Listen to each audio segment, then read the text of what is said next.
जब हमने खुलेआम देखा बूथ पे कि आरजेडी का पोलिंग एजेंट कह रहा है अपने ही लोगों को जो वोट देने आए, इनने नहीं उनने, ये उनने किन्ने किधर है, ये आप लोग के लिए सोच का विषय है। पूरे चुनाव में हमारे युवराज गायब रहे, पूरे चुनाव गायब रहे, अंतिम 2 दिन में अवतरित हुए, एक बार भी विरोधी का नाम नहीं लिया, खाली नरेंद्र मोदी, सम्राट Chaudhary, Bharatiya Janata party. Silent understanding के साथ आरजेडी, कांग्रेस, वाम, माले सब टोटल आदमी इस व्यक्ति के साथ मिल गया था। ये एक नया प्रयोग किया गया है। बांकीपुर विधानसभा उपचुनाव के लिए मतदान खत्म होते ही राजनीतिक सरगर्मियां और तेज हो गई हैं। मतदान के तुरंत बाद भारतीय जनता पार्टी ने पटना कार्यालय में एक बड़ी प्रेस वार्ता की। वैसे तो इस प्रेस कॉन्फ्रेंस का मकसद बीजेपी की बड़ी जीत का दावा करना था, लेकिन पूरी बातचीत का केंद्र जनसुराज के प्रशांत किशोर और राष्ट्रीय जनता दल के तेजस्वी यादव ही रहे। इस पीसी के बाद सियासी गलियारों में एक बड़ा सवाल गूंज रहा है, क्या बीजेपी का ये आक्रामक रवैया उसका ओवर कॉन्फिडेंस है या कम वोटिंग के बीच प्रशांत किशोर की सेंधमारी का डर? बीजेपी के राष्ट्रीय प्रवक्ता अजय आलोक ने इस चुनाव को लेकर सबसे बड़ा और गंभीर आरोप लगाया। उन्होंने साफ कहा कि इस पूरे चुनाव में आरजेडी और जनसुराज के बीच एक अप्रत्यक्ष समझ यानी गुप्त सेटिंग थी। बीजेपी का तर्क है कि तेजस्वी यादव पूरे चुनाव में गायब रहे, वो सिर्फ आखिरी 2 दिन प्रचार करने आए और अपने भाषणों में उन्होंने प्रशांत किशोर का नाम तक नहीं लिया। तेजस्वी के निशाने पर सिर्फ पीएम मोदी और सम्राट चौधरी रहे। बीजेपी ने सीधा आरोप लगाया कि राजद ने जानबूझकर ऐसा किया ताकि एंटी बीजेपी वोट बंटने के बजाय सीधे जनसुराज की तरफ ट्रांसफर हो जाए। हमने देखा कि कम्युनिस्टों को हटाने के लिए कैसे कांग्रेस पार्टी ने अपना सारा वोट ममता बनर्जी को शिफ्ट किया था 2012 में। हमने दिल्ली के चुनाव में देखा कि भारतीय जनता पार्टी को हराने के लिए कैसे कांग्रेस पार्टी ने अपना सारा वोट शिफ्ट किया था आम आदमी पार्टी के में। नतीजा हुआ कि कांग्रेस पार्टी पिछले 15 साल से न दिल्ली में है न बंगाल में है। उसी तरह का कुछ नजारा कल चुनाव के दौरान मिला, चुनाव प्रचार के दौरान भी मिला, जब हमने खुलेआम देखा बूथ पे कि आरजेडी का पोलिंग एजेंट कह रहा है अपने ही लोगों को जो वोट देने आए, इनने नहीं उनने, ये उनने किन्ने किधर है, ये आप लोग के लिए सोच का विषय है। पूरे चुनाव में हमारे युवराज गायब रहे, एक पार्टी के कथित युवराज जो है अपने आप को घोषित युवराज रखा हुआ है, पूरे चुनाव गायब रहे, अंतिम 2 दिन में अवतरित हुए, एक बार भी विरोधी का नाम नहीं लिया, खाली नरेंद्र मोदी, सम्राट चौधरी, भारतीय जनता पार्टी, एक बार भी नाम नहीं लिया।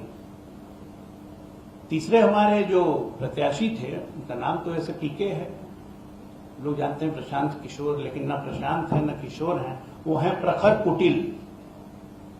पीके मतलब प्रखर कुटिल। जब से जनसुराज की शुरुआत हुई, ये पदयात्रा करते थे, तब से ये बार बार कहते थे कि लालू जी के बेटवे मुख्यमंत्री बनी, तू लोग ना बनवा, जाके हर जगह ये बोलते थे। पूरे चुनाव में इस प्रखर कुटिल व्यक्ति ने कभी आरजेडी का नाम ही नहीं लिया। सोचिए कितनी साइलेंट अंडरस्टैंडिंग थी। ये दोनों एक होकर चुनाव लड़ रहे थे, एक बार भी अटैक नहीं किया इस प्रखर कुटिल व्यक्ति ने तेजस्वी यादव को, जो पहले घूम घूम के तेजस्वी को खोजते थे 24 से 25। सेटिंग के आरोप के बाद अजय आलोक ने जनसुराज पर कई और गंभीर हमले किए। उन्होंने कहा कि मतदान समाप्त होने से पहले ही दिल्ली और लखनऊ संचालित फर्जी एग्जिट पोल सोशल मीडिया पर फैलाए गए ताकि वोटर्स को भ्रमित किया जा सके। बात यही नहीं रुकी, बीजेपी ने जनसुराज के कार्यकर्ताओं पर बूथों पर हंगामा करने और धन बल का खुलेआम इस्तेमाल करने का भी आरोप लगाया। अजय आलोक ने प्रशांत किशोर पर तीखा व्यक्तिगत हमला करते हुए कहा कि विपक्ष का यह नया प्रयोग पूरी तरह से फेल हो गया है और 3 अगस्त के बाद प्रशांत किशोर राजनीति से कुकुरमुत्ते की तरह फिर से गायब हो जाएंगे।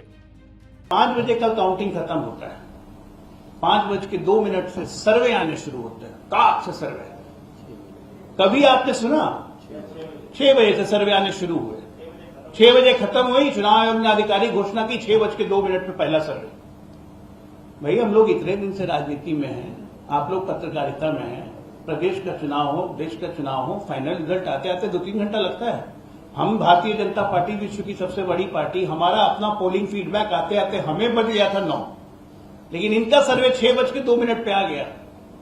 कौन सा मत? कोई लोक मत है, कोई जन मत है, कोई अपना मत है, कोई तेरा मत है, तू खा मत, तू पी मत, तमाम तरह के सर्वे जितने होते हैं ऊपर से नीचे तक, वो सर्वे आना शुरू किया। सर्वे के माध्यम से संदेश प्रसारित किया गया, फलाना जीत गया, फलाना हार गया, इतना परसेंट। सेफोलॉजिस्ट की बाहर आ गई थी कल शाम से बिहार में। ये फेक सर्वे जो है, किसी का ऑफिस है दिल्ली में, मालवीय नगर में, किसी का ऑफिस है लखनऊ में और किसी पार्टी का झंडा लगा हुआ है। तमाम तरह के फर्जी इन्फ्लुएंसर्स, ऐसा हो गया, वैसा हो गया, ये बढ़ गया, वो बढ़ गया। मतलब क्या आप साबित करना चाह रहे हैं? हार की कुंठा इतनी बढ़ी हुई थी कि पूरे चुनाव अराजक की तरह बिहेव करते रहे। चुनाव के एक रात पहले जक्कनपुर थाने में बैठ के पुलिस ऑफिसर्स पे दबाव डालने की कोशिश की। नियम तय है, चुनाव प्रचार खत्म हुआ, जितने बाहरी कार्यकर्ता है, जो वोटर नहीं है, वो एरिया छोड़ के चला जाए। हम लोग भी जाते हैं चुनाव प्रचार में, छोड़ के चले जाते हैं। क्यों नहीं गए भाई? पुलिस कार्रवाई नहीं करेगी। और तो जक्कनपुर थाने में रात भर बवाल काटा 2 बजे तक, ताकि कवरेज मिलते रहे, सिंपैथी हासिल कर सकें। चुनाव प्रचार के दिन मैं भी चुनाव लड़ चुका हूं, हमारे दोनों बगल में विधायक हैं। चुनाव कैंडिडेट की गाड़ी में कैंडिडेट, ड्राइवर और उसका अंगरक्षक के अलावा चौथा व्यक्ति अलाउड नहीं है। आप सबने देखा कि कल माननीय प्रखर कुटिल जी कितने लोगों के साथ, कितनी गाड़ियों के काफिले में घूम रहे थे। एक साइलेंट अंडरस्टैंडिंग के साथ आरजेडी, कांग्रेस, वाम, माले, सब टोटल आदमी इस व्यक्ति के साथ मिल गया था। ये एक नया प्रयोग किया गया है। अब आते हैं उस सबसे बड़े सवाल पर जो पटना के सियासी हलकों में तैर रहा है। मतदान के ठीक बाद ऐसी ताबड़तोड़ प्रेस कॉन्फ्रेंस क्यों?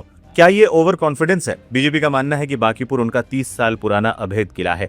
34.16% की कम वोटिंग हमेशा कैडर बेस पार्टी बीजेपी को फायदा पहुंचाती है। कायस्थ और वैश्य वोटर एकजुट रहे, ऐसे में पीसी करके बीजेपी सिर्फ विपक्ष के मनोबल को मतगणना से पहले ही तोड़ना चाहती है। अगर ये डर है, राजनीति के जानकार मानते हैं कि जिस तरह से प्रशांत किशोर ने सीधे तौर पर बीजेपी के कोर स्वर्ण वोट बैंक और युवाओं में सेंधमारी की, उससे बीजेपी आलाकमान बेचैन है। आरजेडी के वोट बैंक का पीके की तरफ शिफ्ट होना बीजेपी के गणित को बिगाड़ सकता है। मतदान के दिन पीके के पक्ष में दिखा माहौल और तुरंत बाद बीजेपी की आक्रामक पीसी कहीं न कहीं अंदरूनी घबराहट की तरफ इशारा भी करती है। बीजेपी की इस भारी भरकम दावे और प्रशांत किशोर पर किए गए तीखे हमलों की असली सच्चाई 3 अगस्त को ईवीएम खुलने के बाद ही सामने आएगी। आपको क्या लगता है? बीजेपी की इस प्रेस कॉन्फ्रेंस के पीछे उसका डर छिपा है या फिर उसकी पक्की जीत का ओवर कॉन्फिडेंस?